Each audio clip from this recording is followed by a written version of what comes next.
Welcome. In this video, I'll show you how to fix Minecraft connection timed out error. If you find this video helpful, please leave a like and subscribe to the channel for more such tutorials. Now, first up, if you have the launcher open or a game opened, just close it. Okay.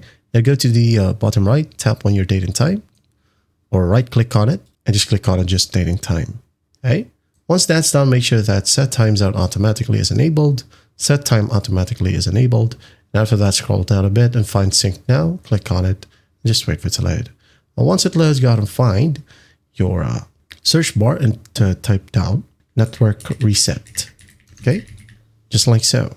Now click on network reset, and then here just click on reset now. And once done, it will ask you to restart your computer. So just go out and restart your computer, and after that, you should be good to go. Now, if that still won't work, go to your search bar and type down CMD.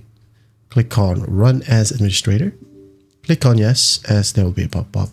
Now type down ipconfig space /flash DNS. Okay, hit on enter.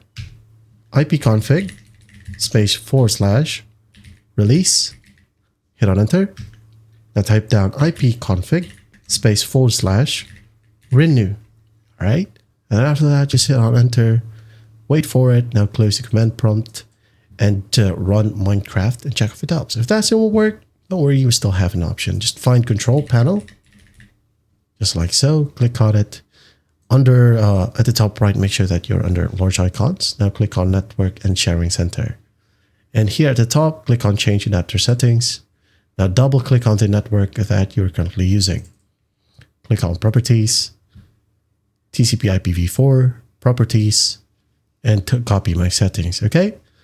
You can go ahead and pause the video. Obtain an IP address automatically and use the following DNS server addresses: 8888-8844. Okay. After that, just click on OK, close. Now go and launch Minecraft and everything should work perfectly fine now. If that is it, that's how simple it is to fix Minecraft connection timed out error. I hope this video helps and I'll see you in the next one.